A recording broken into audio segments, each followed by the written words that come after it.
Bien, bonjour à tous les lecteurs, les auditeurs de Alternatives Humanitaires. Aujourd'hui, nous avons la chance d'accueillir deux directeurs de coalition humanitaire, Monsieur Renaud Doucy d'Alliance Urgence, qui nous parle depuis Paris, et Monsieur Richard Morgan, qui est le directeur de la coalition humanitaire canadienne. On a donc deux entités dont le nom est un peu similaire, mais les fonctions et les finalités sont assez communes.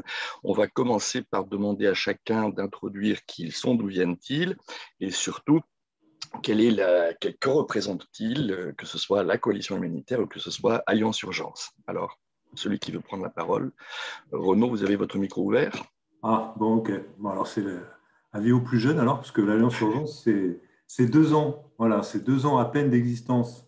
Voilà, c'était une anomalie que ça Une n'existe anomalie. pas en France. Ouais, disons-le comme ça, franchement. Et c'est comme ça, d'ailleurs, qu'on l'a présenté aux institutions en France, aux médias, voire au grand public. C'était une anomalie, parce qu'on est le pays des sans-frontiéristes. Voilà, on n'est plus les seuls sans-frontiéristes, mais bon, les French Doctors et tout ça, donc normalement, ça devrait faire très longtemps que l'Alliance Urgence aurait dû être créée, il faut être très honnête.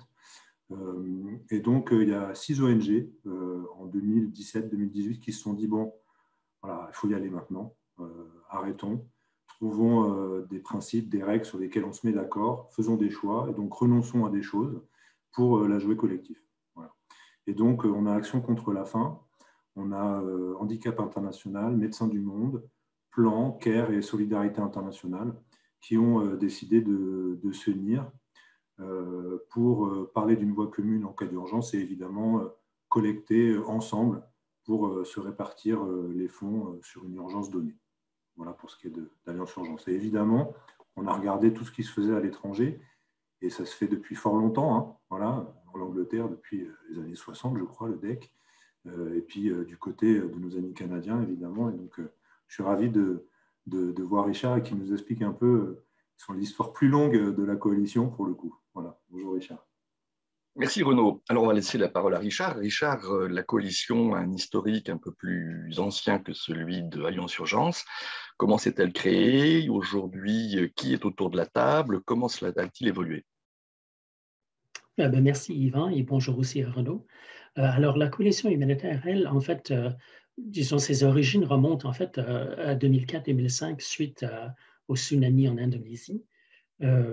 Et au départ, c'était, disons-le, un projet de 4 membres. Donc, il y avait Save the Children, donc Aide à l'enfance. Il y avait Oxfam Canada, Oxfam Québec, et il y avait CARE Canada, qui étaient les membres fondateurs. Et au fur et à mesure, on est passé d'être un projet, disons, davantage informel à une organisation incorporée en 2009. Donc, ça fait un peu plus de 10 ans, 12 ans que la coalition existe elle-même en tant que fondation publique qui aide à chercher des fonds pour les crises humanitaires, pour alimenter la réponse que fournissent nos organisations membres aux crises humanitaires. Mais depuis lors, on a eu une évolution au niveau de notre membership.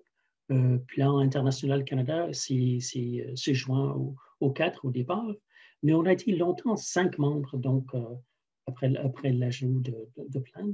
Et finalement, c'était en 2017, en fait, que les membres ont décidé de dire, bon, est-ce qu'on continue à grandir ou qu'est-ce qu'on fait?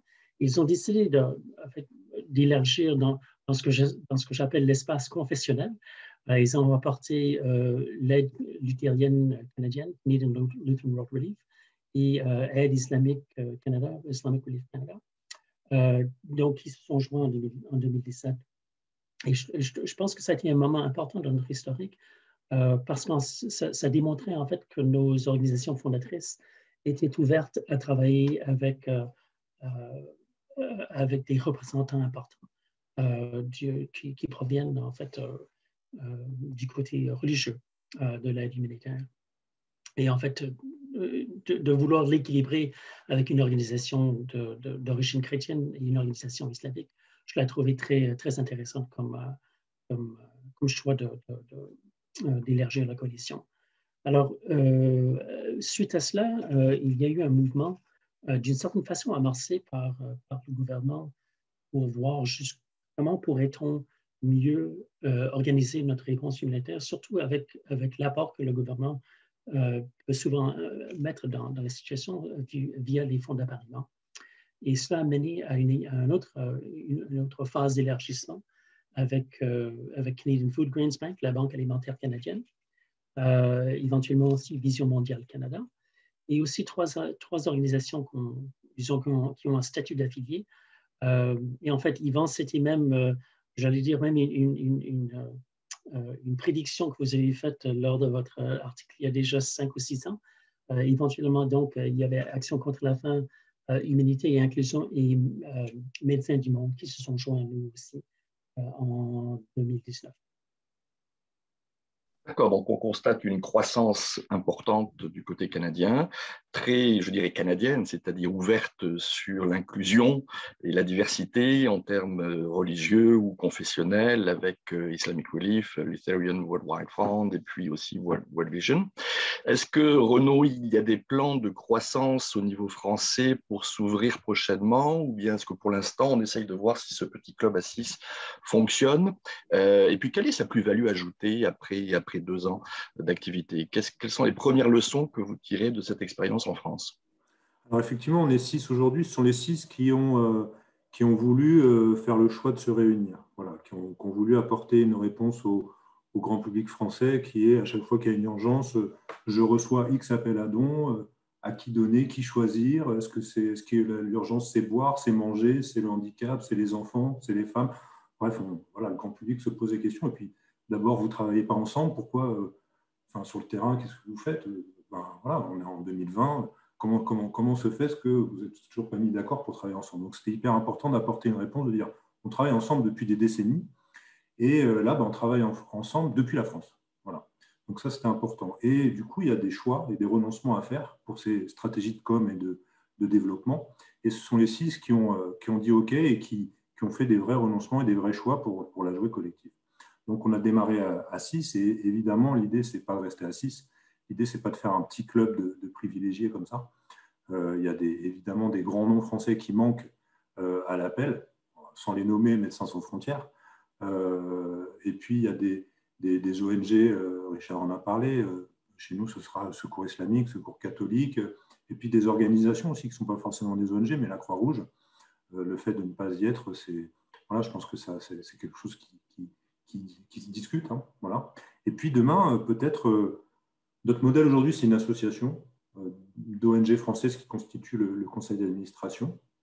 Peut-être que demain, avec cette volonté de localisation de l'aide, eh ben, on va ouvrir pour telle ou telle crise dans tel ou tel pays à des organisations locales qui ont les reins solides, qui ont ce devoir de transparence, cet impact que nous recherchons. Voilà, à condition de rester sur nos principes qui sont vraiment la réactivité, l'impact, la transparence des dons et le fait que 100% de nos dons vont aux ONG membres. Ben peut-être que pour telle ou telle crise, dans un pays où toutes les ONG ne sont pas, ou même il n'y en a pas du tout, en tout cas de nos membres, peut-être ouvrir à des partenaires locaux. Donc ça, on n'en est qu'aux prémices et qu'au début d'Alliance Urgence. Voilà, 2 ans, c'est passé extrêmement vite. On a eu plusieurs crises. Covid, évidemment, il y a eu Gaza, il y a eu Liban, il y a eu un peu l'Inde dernièrement. Donc on apprend effectivement, comme vous le disiez, Yvan, on apprend beaucoup, on apprend au contact des autres coalitions, puisqu'on est regroupé au sein de l'EA, on en parlera sans doute un peu plus tard dans l'entretien, mais c'est vrai qu'on apprend beaucoup. Et effectivement, on s'aperçoit que des règles qu'on avait établies au début, sur lesquelles on se disait jamais on déviera, ben en fait, elles sont, avec une crise, complètement balayées. Mais on a l'habitude, hein, on est des humanitaires, donc on a un cadre, et puis après, il y a la réalité. Et donc, évidemment, on s'adapte. Donc, on est 6 aujourd'hui, et on sera forcément plus nombreux demain. D'année en année, on va évidemment s'agrandir. Après, il y a des critères d'admission. Et puis, je l'ai encore dit, il y a des choix à faire. Voilà, quand on appartient à une coalition, il y a des règles à respecter. On ne parle plus qu'en son nom propre, on parle au nom d'une alliance et d'autres. Donc, il faut se mettre d'accord en amont pour pas qu'il y ait de problèmes plus tard. Voilà. Merci beaucoup. Alors, il y a beaucoup de questions dans ce que vous dites, Renaud. D'abord, celle des critères d'admission. Alors, est-ce que ces critères sont fixes ou rigides? Sont-ils faits pour, entre guillemets, accueillir beaucoup de monde ou bien limiter le club à un certain nombre de joueurs pour éviter que ce soit un amalgame d'organisations très, très disparates? Quelles sont les règles du jeu à cet égard? Et êtes-vous en mesure, avec ces règles-là, d'accepter encore plus de monde? Parce qu'on a eu le même dilemme avec la coalition humanitaire. Ouais, d'ailleurs, je serais hyper intéressé de voir comment Richard a intégré comme ça d'autres organisations. Nous, le tout est parti. À la base, l'idée, c'était de faire une coalition d'ONG de terrain. Donc, il fallait absolument des opérateurs directs. Voilà, on n'allait pas prendre une ONG X ou Y, quand bien même ce soit une très grande ONG, très puissante, mais qui soit en France qu'un bureau de collecte. Voilà, il y en a. Et effectivement, nous, on voulait avoir cette proximité avec le terrain. C'est un peu, on voulait avoir des urgentistes. Voilà, ou en tout cas avoir des organisations qui avaient envie de se positionner comme urgentistes, une partie de leurs activités. Voilà. Et de solidarité à Médecins du Monde, on a des urgentistes qui sont présents sur tous les grands théâtres de crise et dans les zones les plus sensibles. Voilà. Donc c'était important d'avoir déjà ce premier critère. Donc déjà, on évacue un certain nombre d'organisations qui sont tout à fait légitimes, qu'on respecte beaucoup et qui on discute tout le temps, mais qui sont en France, qui n'ont pas de bureau, qui n'ont pas de desk, qui coordonnent des actions sur le terrain. Donc déjà, c'est le premier critère. Le deuxième, c'était d'avoir une partie minimale de fonds qui venaient du grand public. Voilà. Donc, et là encore, on a Médecins du Monde ou Action contre la faim ou Handicap International, les fonds privés, pardon, en tout cas de donateurs particuliers, c'est 40 budget. Voilà. Et on a un Solidarité qui peut peser 100 millions d'euros et être dans 17 pays, mais qui a que 4, 5, 6% qui vient des donateurs particuliers. Donc, on a mis un seuil. Je ne dirais pas qu'on l'a posé au doigt mouillé, mais on a dit qu'il faut un minimum vital. Et le minimum vital, c'était 4%. Voilà. Donc c'est un deuxième critère. Peut-être qu'il évoluera, peut-être qu'il n'évoluera pas. J'ai envie de vous dire, oui, on a été rigide dans un premier temps parce qu'il nous fallait des critères et il fallait des règles. Mais pareil, après, la réalité fera que. Et au début, on s'est dit que des ONG. Demain, en fait, la Croix-Rouge n'est pas une ONG. Donc, et peut-être que UNICEF, demain, appartiendra à Alliance Urgence. Voilà, aujourd'hui, c'est non. Demain, ça peut évoluer largement. Donc voilà, il n'y a rien de rigide. D'accord. Merci beaucoup, Renaud. Richard, les critères d'admission au sein de la coalition humanitaire sont quand même assez élevés. Il faut un certain nombre de millions d'engagements humanitaires sur 3 ans, plus un certain nombre de millions de levées de fonds sur, je ne sais plus, 5 ans. Est-ce que ça a évolué? Est-ce que c'est fait pour limiter le nombre d'entrants dans la coalition ou est-ce que c'est fait simplement pour garder un certain nombre de coalitions qui sont professionnelles, qui savent lever des fonds, qui sont professionnellement sur le terrain? Racontez-nous un peu l'évolution de ces critères. Je t'avais dit aussi que pour répondre un peu plus à la question initiale, nous aussi, on puise aussi de l'expérience d'autres plateformes, surtout comme le disait Renaud, le DEC en Angleterre, mais aussi il y a Hero 555 aux Pays-Bas, il y a la Solidarité suisse. Donc nous aussi, on se construit, on évolue un peu à travers nos dialogues avec nos plateformes sœurs.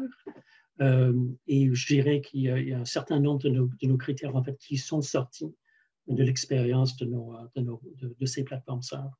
Alors, nous, présentement, oui, effectivement, sur 3 ans, on cherche une moyenne de 10 millions en opération et de 2 millions en collecte de fonds par an.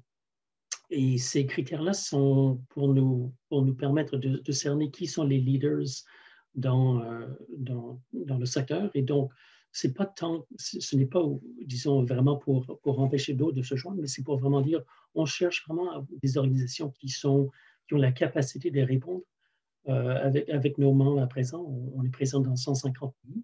Donc, ça exige une certaine gamme, une certaine capacité de réponse. Donc, il y a une certaine grandeur qui est essentielle.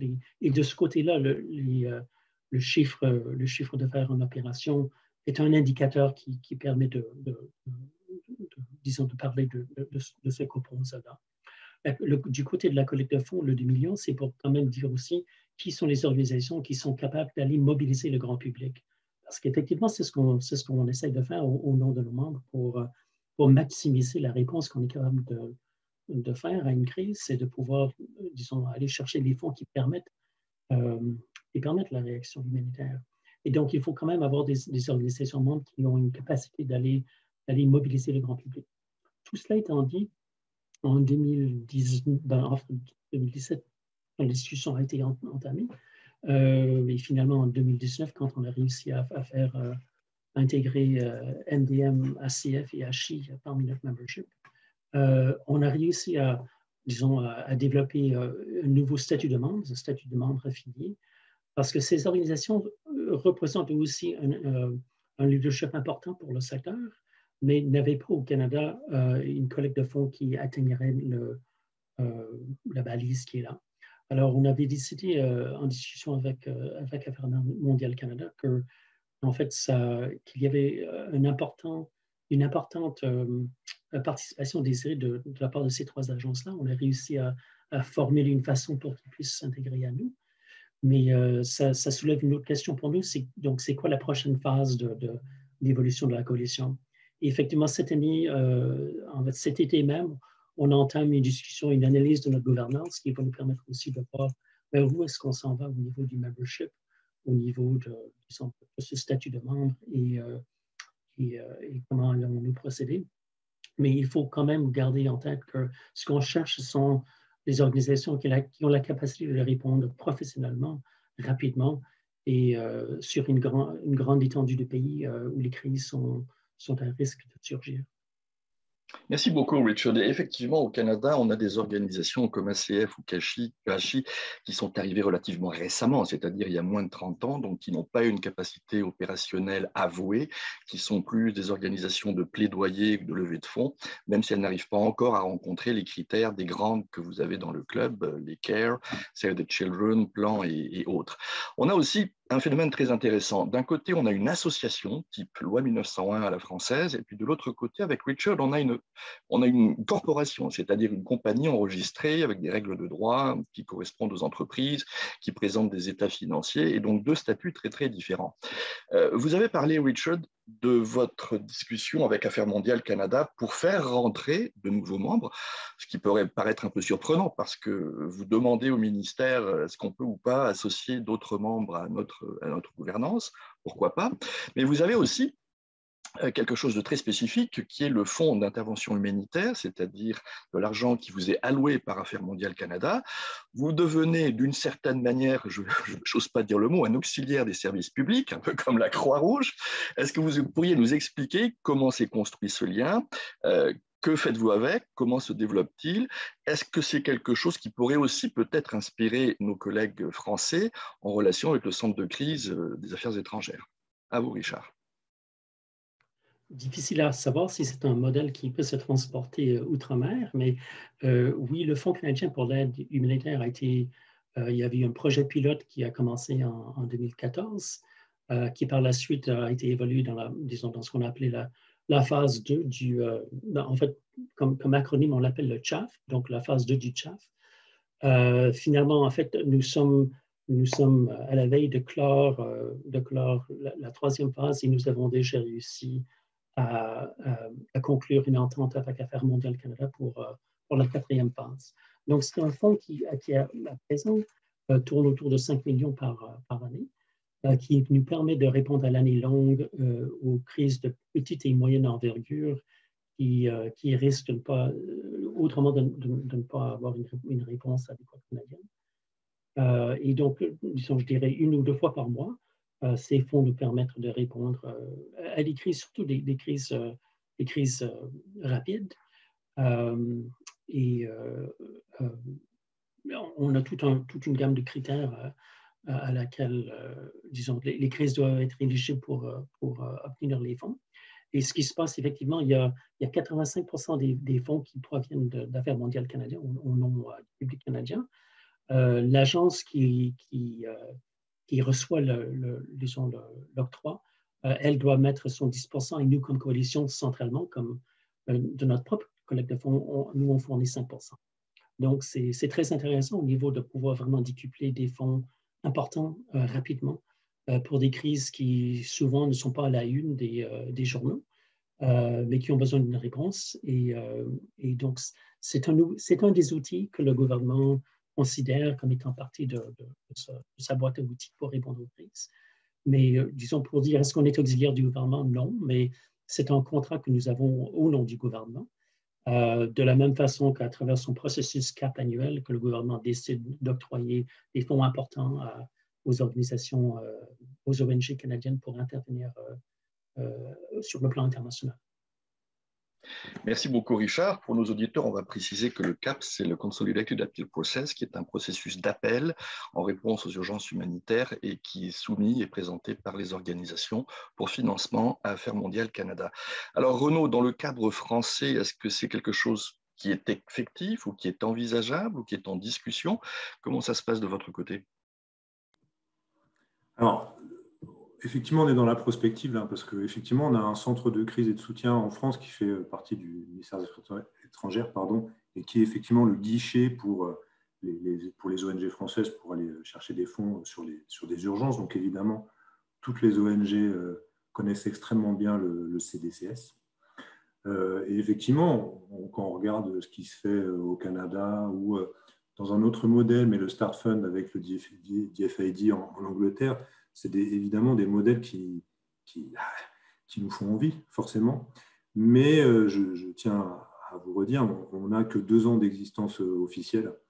La coalition humanitaire au Canada, elle est connue de 90% du grand public. Je ne sais pas, Richard, tu nous diras.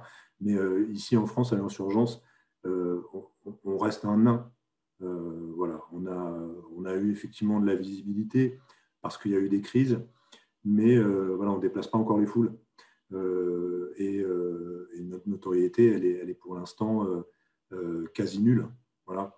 Donc, on a effectivement 6 grosses marques, voilà, en tout cas 6 grosses organisations avec nous, derrière nous, devant nous, je dirais même.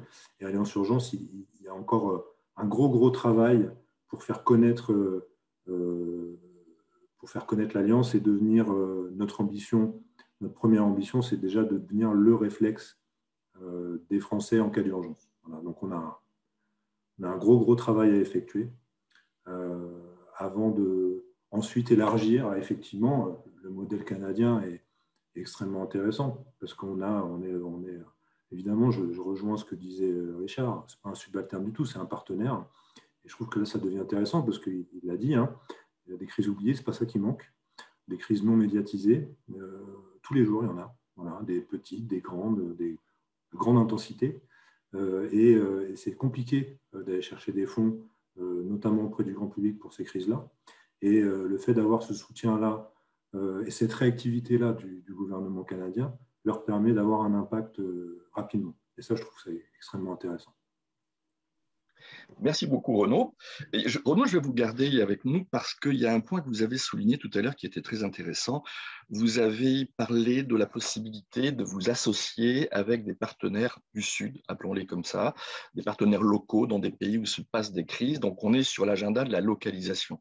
Donc, ce que vous êtes en train de nous suggérer, c'est que votre coalition en France, Alliance Urgence, est peut-être un modèle pour rapprocher d'autres acteurs du Sud, travailler avec eux et les associer dans cette association, qui est quand même aussi un régime juridique beaucoup plus souple que le régime corporatif canadien. Qu'est-ce que vous pouvez nous dire là-dessus? Oui, c'est des choses qu'on discute. Alors, depuis le sommet humanitaire, hein, ça date un peu maintenant, mais c'est vrai que la localisation de l'aide, c'est un des grands sujets qui nous traverse et qui traverse notre secteur. Après, il faut dire aussi une chose, on a au sein de la coalition, enfin de l'Alliance Urgence, je parlais de coalition humanitaire bientôt, Richard, mais au sein de l'Alliance Urgence, on a des urgentistes, que ce soit Action contre la faim, Solidarité, Médecins du Monde, en tout cas, qui ont des forces comme ça à intervenir en urgence dans des zones très sensibles et très rapidement. Et donc, il ne faut pas non plus négliger cet aspect-là, qui est en fait le premier principe fondateur. Voilà, c'est d'avoir un impact dans des zones les plus compliquées possibles. Voilà. Après, il y a effectivement des zones ou des pays dans lesquels on n'est pas aujourd'hui. Alors, on est dans beaucoup de pays, hein, 130, 140, je ne saurais même pas faire le compte. Mais il y a des pays, par exemple, qui vont refuser d'appeler à l'aide internationale. Voilà. Ça s'est vu au Mozambique il y a 2 ans. Ils n'ont pris que les ONG qui étaient déjà sur place et qui avaient toutes les autorisations de travail. On sait que de plus en plus, c'est compliqué dans les démarches administratives d'avoir un accès à certains pays, certaines zones. Donc, l'idée n'est pas du tout de transférer le risque à des ONG locales. Et ça, on mène un plaidoyer énormissime là-dessus, parce que localisation de l'aide, ce n'est pas transférer les risques à des locaux. Ce serait un scandale. Mais par contre, si on peut avoir accès à certaines zones grâce à des ONG, travaillons avec elles, aidons-les, formons-les si besoin à aller chercher aussi des financements européens, américains, canadiens, suédois et partout où elles peuvent avoir ces fonds-là. Et effectivement, peut-être que c'est quelque chose, un mouvement auquel on pourra participer. Encore une fois, je vous parle de ça maintenant, 2 ans de la naissance d'Alliance Urgence. Peut-être que ça sera que dans 10 ans qu'on sera amené à faire ça, et peut-être que ce sera demain parce qu'il y aura une crise qui nous fera qu'il va falloir encore démontrer de la souplesse et de la réactivité. Et je crois que c'est ça, hein, en tant qu'humanitaire, on se doit d'être souple et effectivement de balayer un moment des règles qu'on a éditées parce qu'elles nous paraissaient plus que pertinentes et se mettre à effectivement travailler avec des ONG locales et des partenaires dans la mise en œuvre et pas du tout dans le c'est pas l'idée, c'est pas de faire sous-traiter l'aide humanitaire. Voilà, là aussi il y a des grands débats et je trouve que c'est important aussi de le rappeler. Merci Renaud. Richard, est-ce que ces débats transparaissent dans les discussions des partenaires de la coalition humanitaire au Canada? Est-ce que l'agenda de la localisation est aussi un des agendas de la coalition? Qu'en pensez-vous? Effectivement, toutes nos organisations membres prônent la localisation. Un peu comme disait Renaud, dans beaucoup de pays, il faut avoir une présence, disons, locale sur place. Ce fut le cas récemment avec l'Inde, par exemple. Disons, par exemple, que ce soit Oxfam Inde ou Care Inde, en fait, c'est pas une filiale, mais en fait, c'est une organisation autonome d'Oxfam en Inde, une organisation autonome de Care en Inde, qui ont réussi à travailler avec le gouvernement pour leur réponse à la crise de la COVID. L'Indonésie en est un autre exemple. Donc, oui, absolument, nos organisations membres, à travers leur fédération, tentent de plus en plus à travailler étroitement en solidarité avec des organisations locales. Et non seulement que ce soit, disons, sous la marque de Care ou Oxfam, en pensant récemment à la réponse au Liban, je pense qu'il y a une douzaine d'autres partenaires locaux, en plus disons, des bureaux de Care ou d'Oxfam local qui ont répondu à la crise. Alors oui, absolument, c'est quelque chose qu'on trouve de plus en plus important. Yvan, comme vous le savez, au Canada, un des problèmes, c'est sous les règlements de Revenu Canada, cette fameuse question de direction et contrôle limite d'une certaine façon ce que les organisations peuvent faire par rapport à l'aide internationale. Mais je pense qu'il y a un débat très intéressant qui progresse de façon positive présentement au pays, que je pense devrait nous permettre d'encore mieux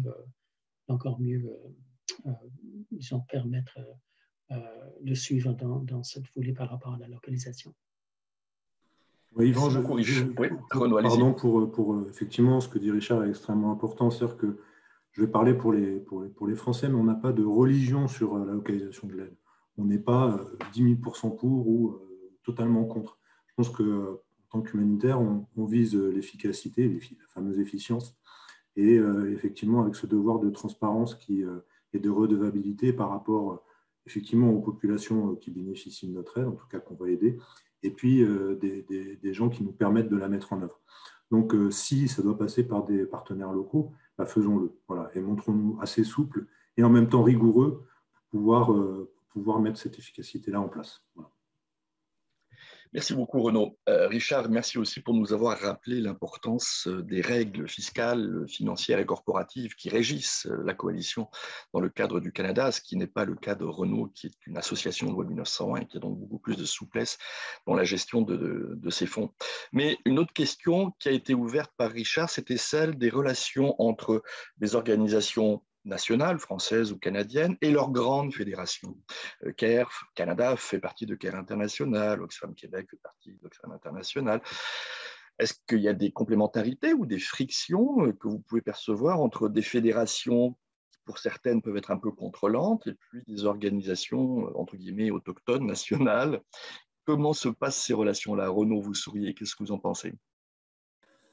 Non, on a eu l'exemple dernièrement avec l'Inde, donc c'était extrêmement intéressant parce qu'on avait Action contre la faim en Inde, par exemple. On l'a eu même avec Gaza, d'ailleurs, Action contre la faim ou handicap international. Non, Action contre la faim, c'était, je crois, l'Espagne qui gérait, Beyrouth. Voilà. Aucun problème. Voilà. Je ne pourrais pas vous dire mieux. C'est vrai qu'il n'y a pas eu de retard à l'allumage. Le processus de décision est allé aussi rapidement que si ça avait été la section française qui avait été toute seule sur le coup.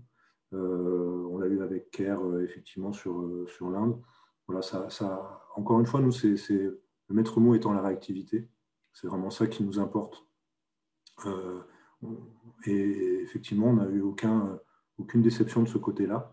Dans le processus après dans la communication, le plaidoyer qui est mené, l'appel à dons, idem, aucun problème. Voilà, donc, et pourtant, on en avait anticipé quelques-uns, parce que une fédération, voilà, hein, c'est pas tout le temps évident, hein, le processus de communication, on le sait.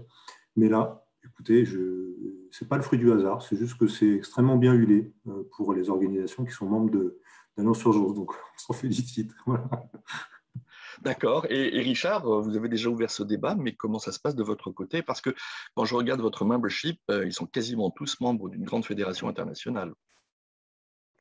En même temps que la localisation, disons, est un moyen privilégié pour répondre aux crises, ce qu'apportent les fédérations dans le système humanitaire, en fait, c'est une bonne pratique, c'est les liens, c'est l'habitude de la coordination, c'est l'efficacité et l'efficience de l'aide. Donc, je pense qu'en fait, il y a un équilibre très important à chercher entre la capacité internationale que les fédérations peuvent apporter, en plus d'appuyer les organisations membres dans chaque pays. Alors pour nous, on voit ça comme étant un grand positif.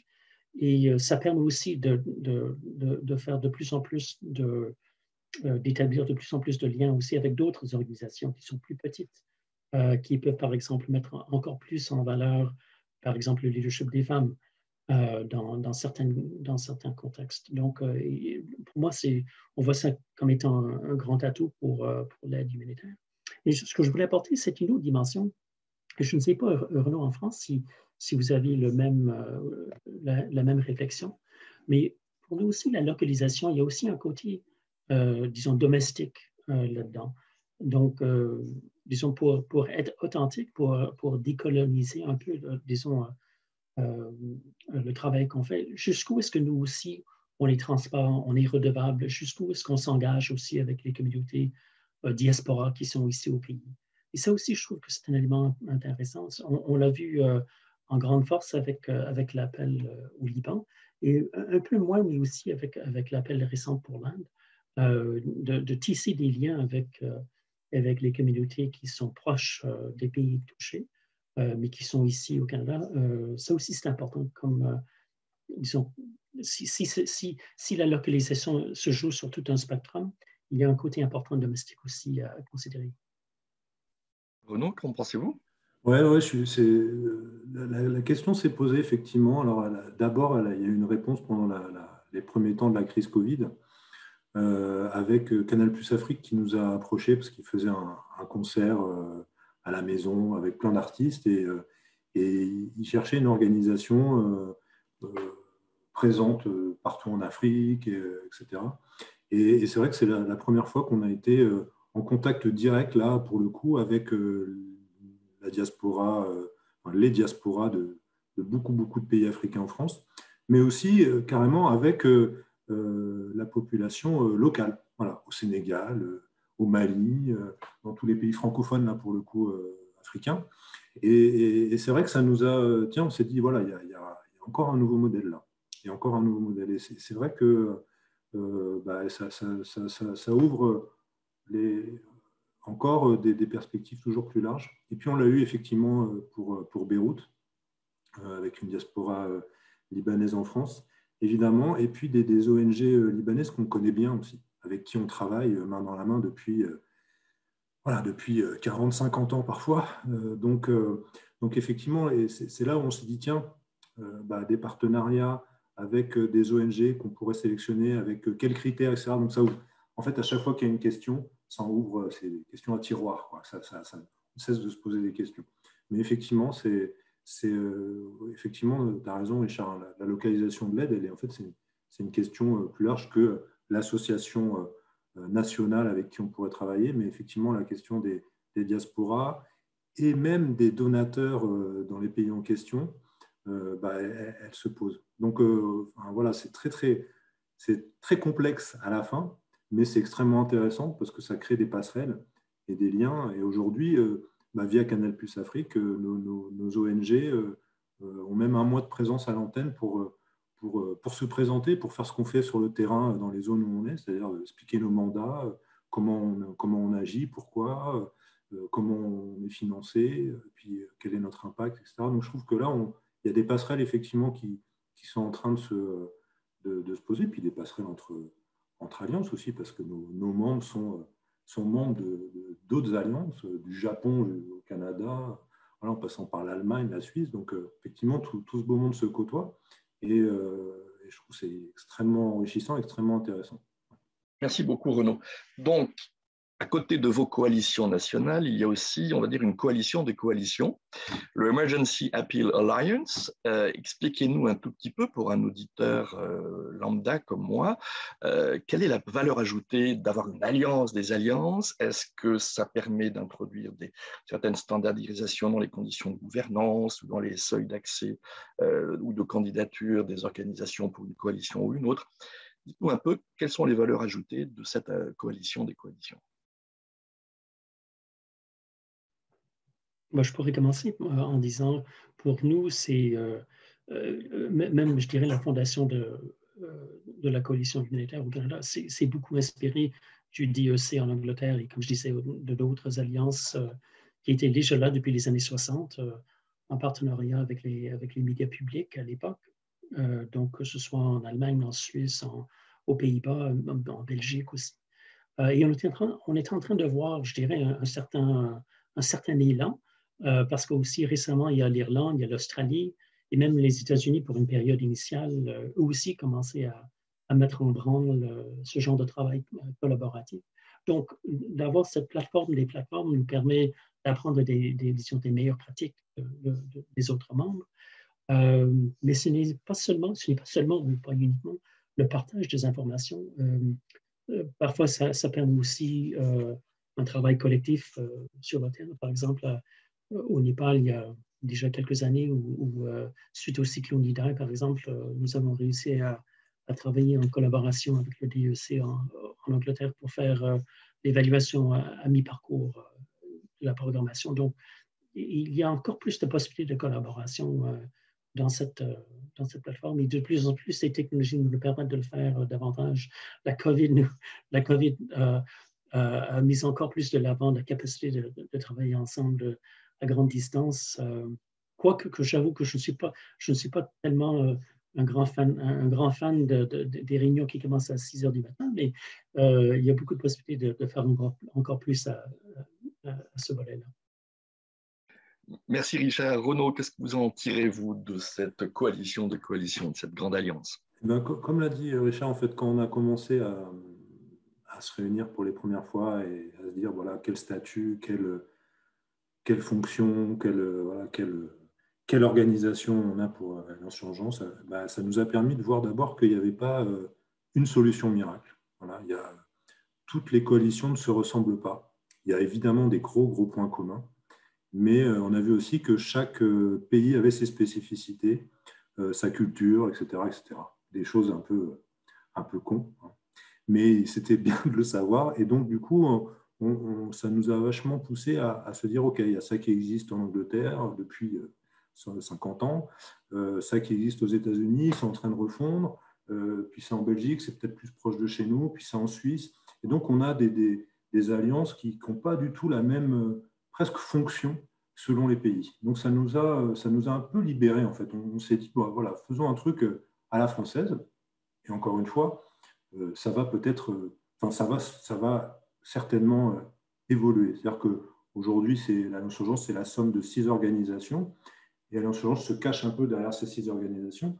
Mais demain, on va peut-être prendre notre indépendance et effectivement avoir 7, 8, 10 organisations, mais travailler avec d'autres en temps voulu. Donc, voilà, ça nous a permis effectivement de faire une étude de marché, appelons ça comme ça, et de voir comment s'adapter à nos marchés locaux. Et puis, oui, on a une différence, c'est-à-dire qu'il y a des coalitions qui se posent plutôt comme presque un bailleur, avec des appels à projets. D'autres qui font comme nous, j'allais dire. En tout cas, on fait comme eux, c'est-à-dire que ce sont les 6 organisations qui décident de se positionner sur telle crise, et puis Alliance Urgence est le réceptacle et la voix de ces organisations-là. Voilà. Et entre ces deux modèles, il y a toute une nuance. Voilà, la coalition canadienne ne marche pas comme la coalition française ou américaine ou australienne ou japonaise. Voilà.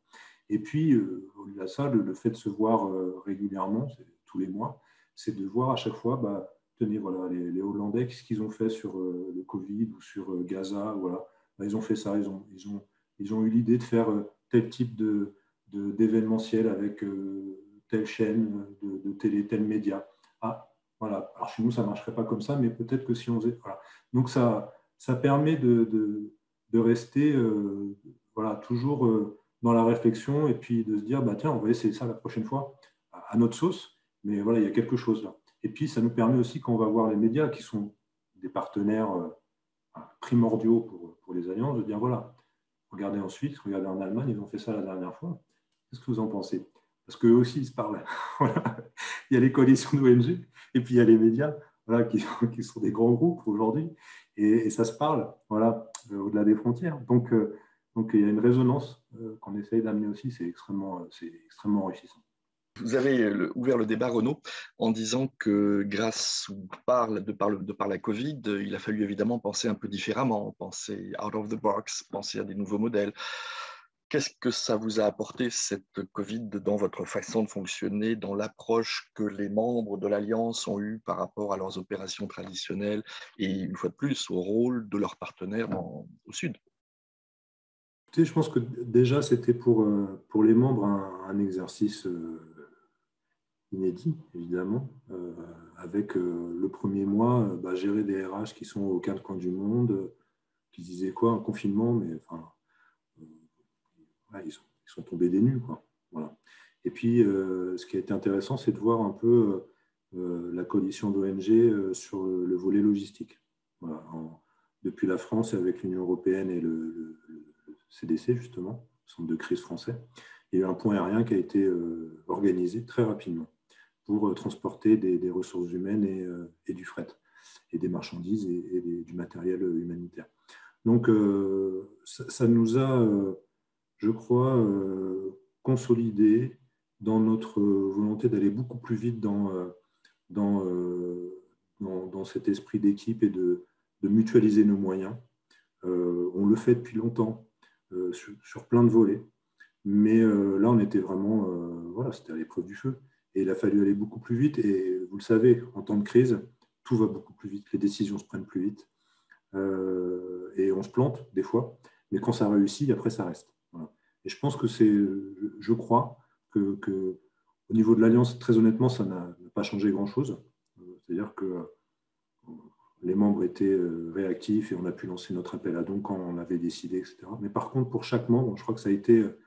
et pour chaque direction, pour chaque conseil d'administration, ça a été la preuve par, dire l'absurde, c'est pas vrai, en tout cas la preuve par le feu, qu'il fallait se réunir, qu'il fallait mutualiser pour payer moins cher notre matériel, pour pouvoir le transporter, pour pouvoir le stocker, pour pouvoir transporter nos RH, pour pouvoir les évacuer si besoin, et puis pour adapter nos programmes, etc.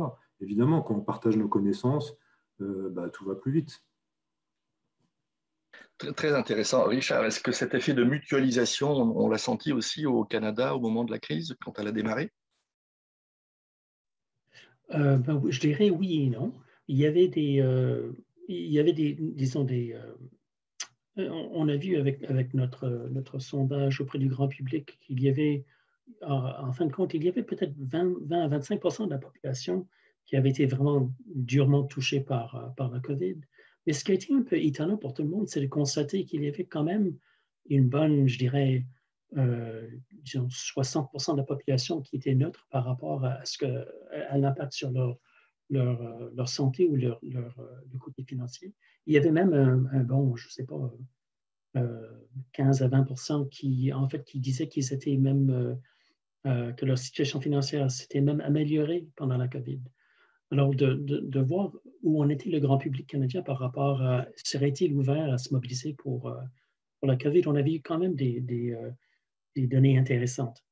Ceci étant dit, on avait quand même encouragé le gouvernement à l'époque de songer à lancer un fonds d'appariement pour répondre aux, disons, à la crise de la COVID et surtout pour les éléments de l'aspect humanitaire qui étaient peut-être moins évidents. On avait vu une forte augmentation de la violence contre les femmes, malheureusement à travers le monde et surtout dans certaines zones où nous, on avait prôné une réponse encore plus accrue du côté canadien. On était très proche de pouvoir arriver à quelque chose, mais je pense que du côté politique, il était très difficile pour les gouvernements domestiques, vu la pression qu'ils ressentaient, de faire de quoi à l'international.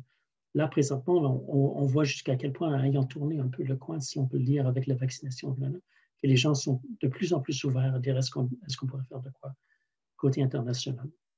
Alors, on verra ce que ça donne.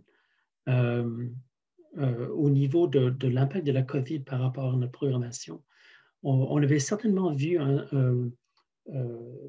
je dirais peut-être une pause ou un certain retard qu'on avait accusé par rapport à l'activation de notre fonds canadien pour l'aide humanitaire. Ça prenait un peu de temps pour que ce soit du côté des bureaux au Canada ou que ce soit du côté de leurs partenaires dans le Sud, chacun devait se réoutiller pour répondre à la nouvelle norme, que ce soit au niveau du travail à distance, que ce soit l'équipement, le matériel de protection nécessaire. Alors ça a pris un certain décalage, mais finalement, on s'est remis sur pied. Je pense qu'une des grandes ironies de la COVID, c'est certain que c'est une crise au niveau de la santé publique, mais c'est aussi même plus profondément une crise humanitaire au niveau économique. Avec tous les couvre-feux successifs, il y a eu encore beaucoup de personnes qui dépendent de leur travail quotidien pour mettre un repas sur la table le soir. Et ce sont souvent des pays qui n'ont pas les moyens comme nous les avons au Canada ou dans l'Europe pour pouvoir se dépanner et s'apporter une entraide, disons, menée par le gouvernement avec ses programmes sociaux. Et donc, les retombées de la COVID ont été énormes dans le Sud et je pense qu'on commence à constater jusqu'à quel point. En fait, il va s'agir d'une intervention qui va durer des années pour venir en solidarité aux gens qui dans le Sud, n'ont pas eu accès aux vaccins, n'ont pas eu accès à des fonds pour les permettre de combler leur manque de revenus domestiques, etc. Merci beaucoup, Richard. On arrive à la fin de cet entretien. J'ai envie de vous lancer une dernière question tout à fait prospective. Où vous voyez-vous dans 3 ans, après la COVID et en termes d'expansion et en termes de membership? Renaud nous a expliqué qu'il espérait peut-être attirer d'autres grands joueurs. J'étais assez surpris de savoir qu'il pensait à la Croix-Rouge ou à MSF, connaissant leur culture corporative. J'ai du mal à envisager que ça puisse être comme ça au Canada, définitivement, où je vis, mais peut-être qu'il a une autre idée sur la question. Renaud, où est-ce que se voit l'Alliance Urgence dans 3 ans? Avec combien de membres et avec quels résultats? Non, je maintiens pour les noms que vous avez cités, Yvan. L'idée, c'est de devenir le réflexe en cas d'urgence humanitaire. Voilà. Et que ça devienne logique pour des organisations qu'on a mentionnées ensemble d'appartenir à l'Alliance. Voilà.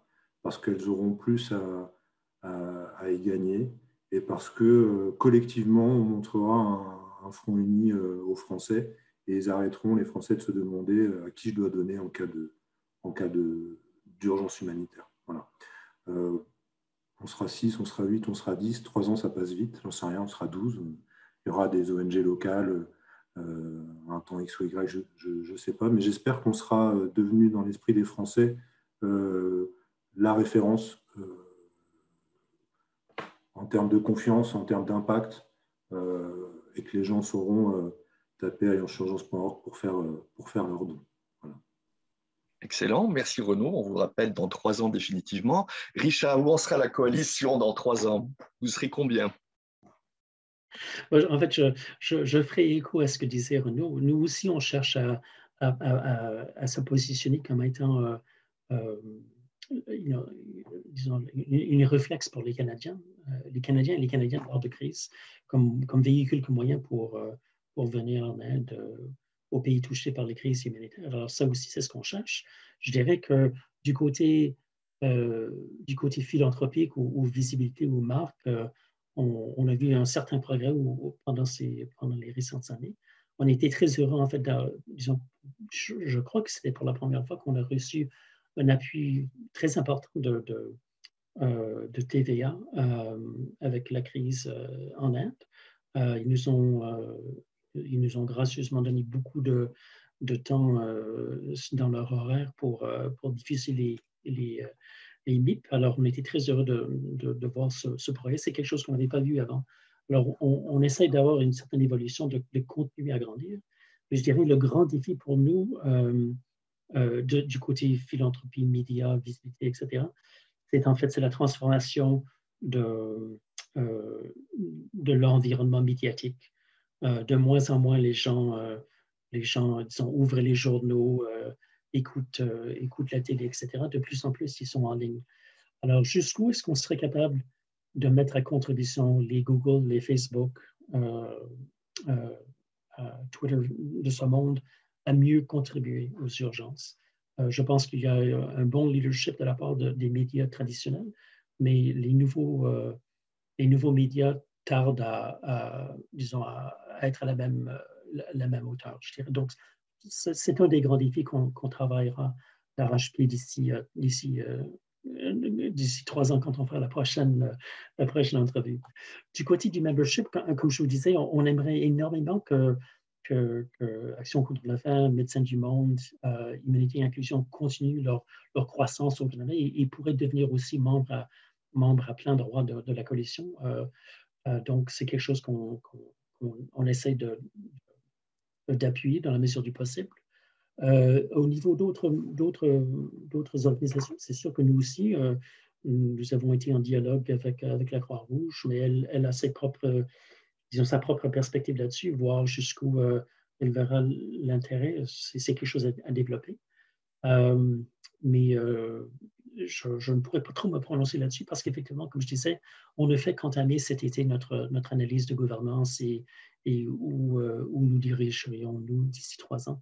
Donc, j'aurai une meilleure réponse d'ici la fin de l'année.